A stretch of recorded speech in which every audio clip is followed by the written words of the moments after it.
यहाँ पर ये जो आप ताल देख रहे हैं इसमें एक अनोखी मछली है।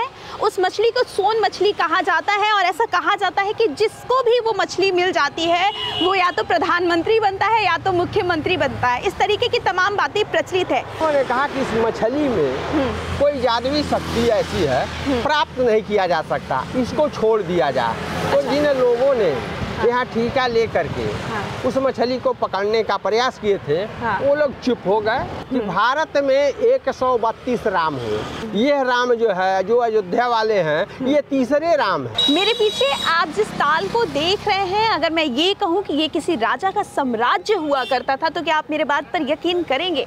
जी हाँ, बिल्कुल सही सुन रहे हैं आप। ये आपको जो ताल दिख रहा है ये एक राजा का बहुत बड़ा साम्राज्य हुआ करता था और ऐसा कहा जाता है कि राजा को एक श्राप मिला था और श्राप के बाद ये जो रामगढ़ ताल आपको ये जो दिख रहा है ताल, ये साम्राज्य धंस गया था, ज़मीन के अंदर चल गया था, जिसके बाद से ये पूरा एक तरीके से रामगढ़ ताल बन गया और इसका नाम रामगढ़ ताल हो गया और ये पूरा ताल बन गया। तो आज इसी पर हम चर्चा करेंगे कि ये बात कितनी सत्य है, कितनी नहीं सत्य है। इस तमाम जानकारी हम आपको इस वीडियो में देंगे क्योंकि हमारे साथ कुंवर हरिलाल जो कि एडवोकेट है और इतिहासकार भी हैं और इसको लेकर ये जो रामगढ़ ताल, गोरखपुर के रामगढ़ ताल को लेकर इन्होंने काफ़ी रिसर्च भी किया है। तो इन्हीं से बातचीत करेंगे और ये जानने की कोशिश करेंगे कि अखबारों को लीजिए या गोरखपुर के इतिहास को या नौका विहार या रामगढ़ ताल के इतिहास को अगर हम देखें तो ये सारी बातें चलती रहती है। तो आज यहीं पर इस वीडियो के माध्यम से जानेंगे कि क्या ये सत्य है या फिर बस ऐसी ही कहानी है। तो सर, सबसे पहले बहुत बहुत धन्यवाद आपका। धन्यवाद आपको भी। सर, ये जो मत प्रचलित है, कहानी रामगढ़ ताल को लेकर प्रचलित है कि एक राजा को श्राप मिला था, तो क्या ये सत्य है? नहीं, ये भ्रामक बातें हैं, ये मनगढ़ंत बातें हैं। क्योंकि राम जो प्रथम राम हैं तो वो काशी के राजा जब प्रदर्तन के पौत्र थे जी। तो प्रदर्तन के पौत्र जब हुए तो उनको कुष्ठ रोग हो गया था, जो ग्रंथों में लिखा है जी। तो उनके राजवैद्यों ने राय दिया कि आप हिमालय की तलहटी में चले जाइए और वहाँ कोलवन है, ये कुष्ठ रोग समाप्त हो जाएंगे जी। वो अपने सेना के साथ चले आए और उनके सैनिक, उनके भाइयों ने छोड़ दिया यहाँ, वो रहने लगे। बाद में धीरे धीरे कोलवन में जो है वो जड़ी बूटी खाकर, कोल के पत्तों को खा करके, जामुन के पत्तों को खा करके धीरे धीरे कुष्ठ रोग उनका समाप्त हो गया। उसी समय एक सुकन्या को कुष्ठ रोग हो गया था। अच्छा। वो सुकन्या को जो है उसके भाइयों ने लाकर जंगल में छोड़ दिया था। संयोग से ये भी सुंदर हो गए, वो भी सुंदरी हो गई। तो इनके दोनों के संयोग से कुछ बच्चे पैदा हुए। 16 बार में 32 बच्चे, वो लिच्छवी कहलाए। 16 कन्याएं हुई, बहुत ग्रंथों में लिखा हुआ है 16 कन्याएं या 16 पुरुष हुए। उनका विवाह आपस में हो गया। क्योंकि खून की शुद्धता के लिए पहले निषाद सभ्यता, जो निग्रोटो थे, जो सुमेरियन सभ्यता जिसको कहते हैं, सुमेरियन सभ्यता में भाई बहन की शादी होती थी। अच्छा। तो उस सभ्यता को बहुत दिनों तक चली है। बाद में जब से आधुनिक युग हुआ, बदलते गए, तो वो लिच्छवी कहलाए। और लिच्छवी ने जो पूरे विश्व में आपका वैशाली गणराज्य है जिसमें लिच्छवी रहते थे, उन्हीं के वंशजों ने यहाँ एक जो है राम का जो वंशज जो बड़ा हुआ, एक दुर्ग स्थापित किया है जो रामगढ़ दुर्ग के नाम से जाना गया, जिसे राजा के प्रथम राम के रक्षा के लिए 85,000 धनुषधारी भाला तलवार लेकर खड़े रहते थे और एक योजन में दुर्ग उनका बना हुआ था। और 4 सुरंगें थी नीचे, जो गोरखपुर के इतिहास में कई बार आया है। 4 सुरंगें थी, राजा उसमें से निकलते थे, अपने प्रजा का सेवा करते थे। और उस समय शिक्षा की उत्तम व्यवस्था थी, स्वास्थ्य की उत्तम व्यवस्था थी। और ये धीरे धीरे आ करके जो है कोली गणराज इसका नाम पड़ गया। कोली गणराज के सैनिक जो है बड़े प्रबुद्ध और बड़े बाचाल और लड़ाकू होते थे। बाद में उन्हीं की जो कोली गणराज के सैनिक और जो राजा पगड़ी धारण करते थे उनको सरनेत कहते थे। अच्छा। सरनेत, जो पूरे राजपूताना में, पूरे भारत में यदि पगड़ी कहीं स्वीकार की गई है तो रामग्राम के राजा जो निषाद राज केवट था उसकी पगड़ी स्वीकार की। ये इतने प्रतापी और इतना प्रचंड राजा था कि उसने जो है जो राज्य की कामना किया, जो स्थापना किया, वो अद्वितीय है। वैसा राजा अब तक पैदा नहीं हुआ। चूंकि सत्ता से समृद्धि आती है, सत्ता से दिशा और दशा दोनों बदलती है। सत्ता के पास धन होता है, वो विकास करते हैं। सत्ता के पास जो है सेना होती है, वो सुरक्षा देते हैं। इसलिए जब जब भी समय आया, चाहे लोकतंत्र हो चाहे राजतंत्र हो, राजतंत्र में राजा होता था, सम्राट, महाराजा, चक्रवर्ती राजा, वो बजट देते थे और ग्रामों का विकास करते थे। आज राज्य सरकारें, केंद्र सरकारें जो है लोकतांत्रिक है और इस लोकतंत्र में जो मुख्यमंत्री होते हैं, प्रधानमंत्री होते हैं, वो अपने अपने हिसाब से, बजट के हिसाब से वो पैसा का आवंटन करते हैं। राष्ट्र का विकास के लिए सड़कें, स्वास्थ्य, गरीबी उन्मूलन, तमाम योजनाएं जो चलाते हैं, तो वो सत्ता करती है। व्यक्तिगत विस्तार बहुत कम लोग कर पाते हैं क्योंकि इतना धन नहीं होता है और सत्ता के पास इतना धन होता है कि जहाँ चाहे उतना बजट लगा दें, तो वो साम्राज्य विकसित हो जाता है। यह जो है एक समय जो है साम्राज्य था। अच्छा, ये एक साम्राज्य था, एक साम्राज्य था।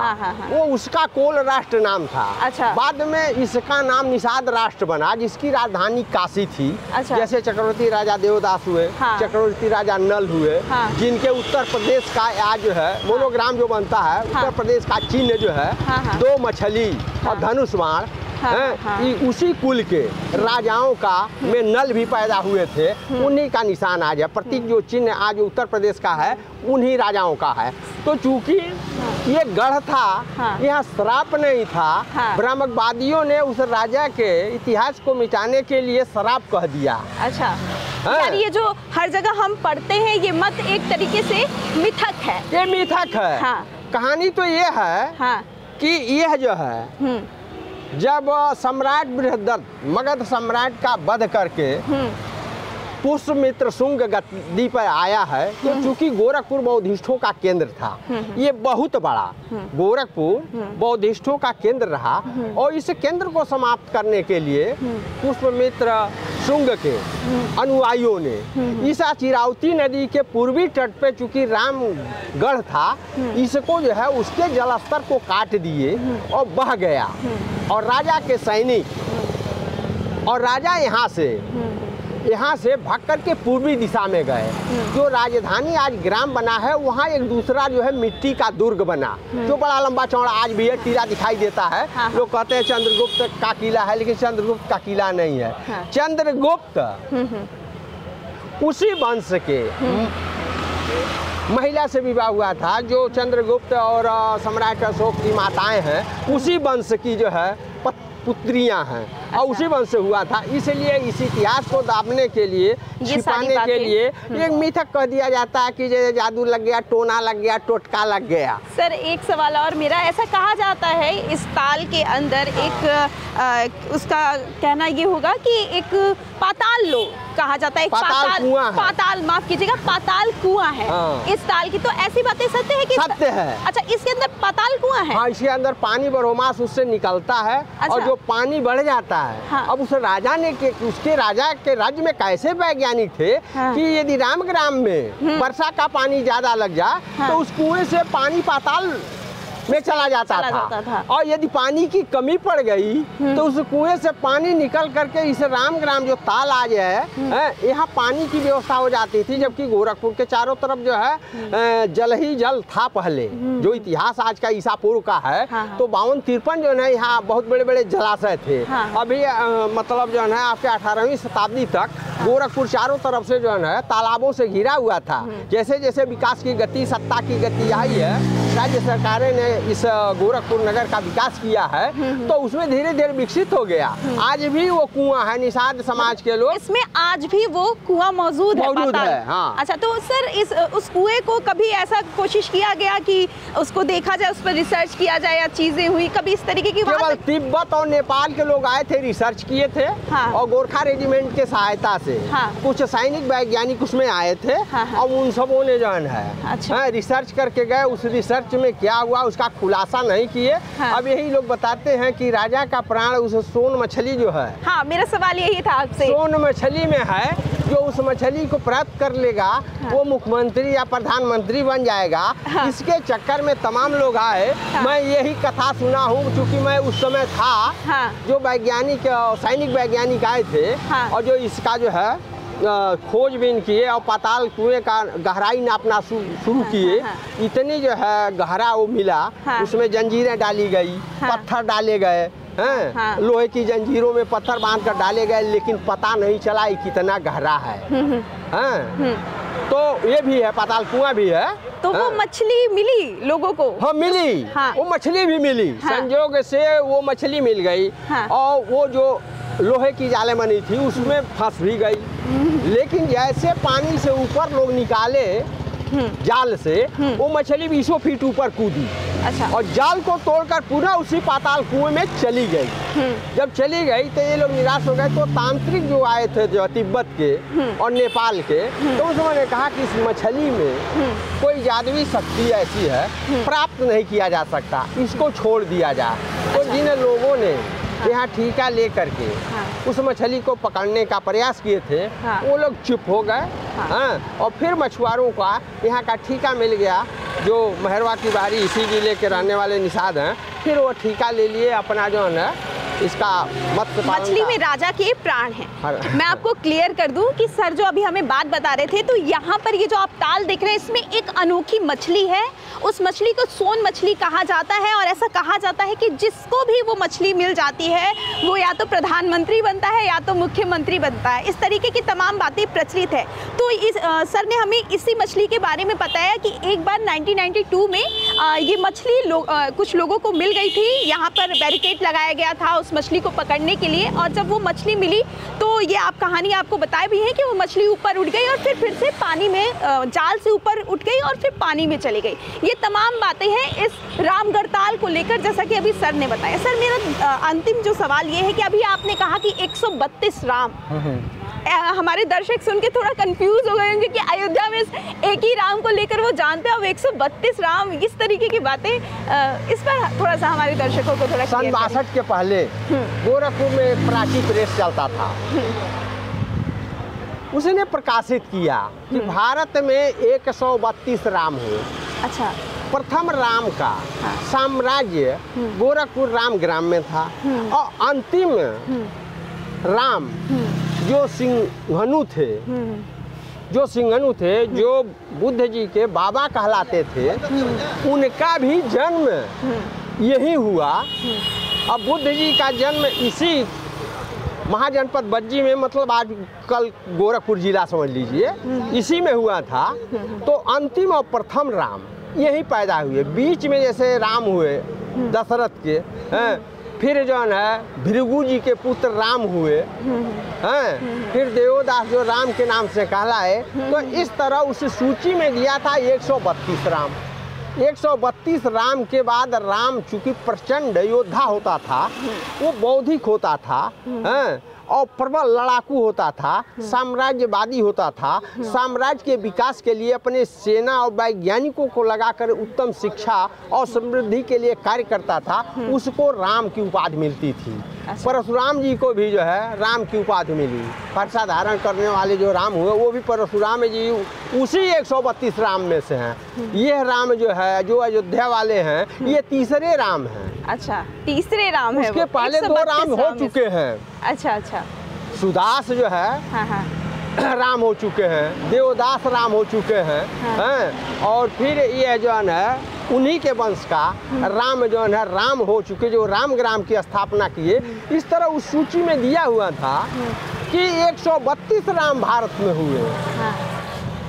तो 132 राम की कहानी जब आप पढ़ेंगे तब अयोध्या के राम नहीं, नेपाल में आप एक जगह है दमदार पहाड़ी कहते हैं, दमदार बाबा स्थान करने जाते हैं, वहाँ जो है राम पैदा हुए थे। आज भी राम का चित्र, सीता का चित्र उस पर्वत पर जो है, जो प्रथम प्रलय के बाद जब देश में खंड प्रलय होता है और जब लोग भाग के जाते हैं, सृष्टि की रचना होती है, तो उसी पहाड़ पर जो है राम का चित्र बना हुआ है। और अयोध्या गंगा नदी के तट पर था, न कि सरजू नदी के तट पर। वाल्मीकि मूल रामायण में लिखा हुआ है यह राम का जन्म जो है काशी के राजा दशरथ जो थे हैं वहाँ निवास करते थे, न कि अयोध्या। अयोध्या का नाम तो उस समय जो साकेत था। महाजनपद कौशल की 2 राजधानियाँ थी, साकेत प्रथम राजधानी थी जो अयोध्या कहते हैं, और उसके बाद श्रावस्ती दूसरी राजधानी थी।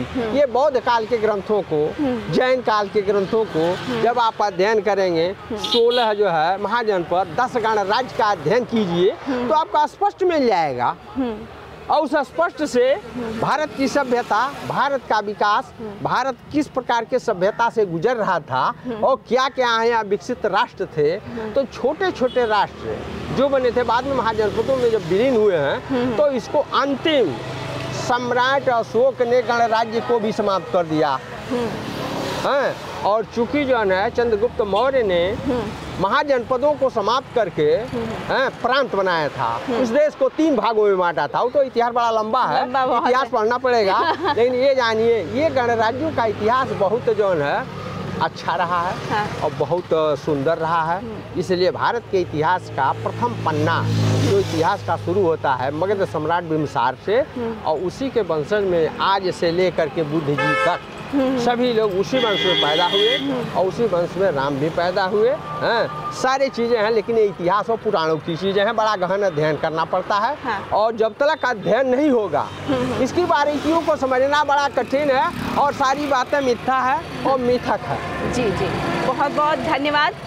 तो आज हमें सर ने पूरा बताया कि राम गढ़ताल का इतिहास क्या था। हम उत्तर प्रदेश के गोरखपुर जिले के गुनौका बिहार पर मौजूद है, जो राम गढ़ताल के नाम से बहुत ज़्यादा प्रचलित है। आज हम आपको अपनी इस वीडियो में राम गढ़ताल के उस इतिहास के बारे में बताए हैं कि जो इतिहास आप पन्नों में या किताबों में कहानियों के तौर पर देखते थे, बहुत से ऐसे मत थे जिसको लेकर आज हमने क्लियर किया है। 119 एकड़ में फैला ये राम गढ़ताल अपने आप में एक रहस्यमय और अनोखी एक तरीके से कहानी लेकर रखा हुआ है, अपने अंदर समाया रखा हुआ है। तो हमारे साथ एडवोकेट कुंवर हरिलाल जी थे, जिन्होंने हमें ये तमाम जानकारी दी। आपको ये जानकारी कैसी लगी राम गढ़ताल को लेकर, आप मुझे कमेंट कर बताइएगा। मेरा नाम शिखा है और आप यूथ नेशन देख रहे हैं। अपना ख्याल रखिएगा। बहुत बहुत धन्यवाद।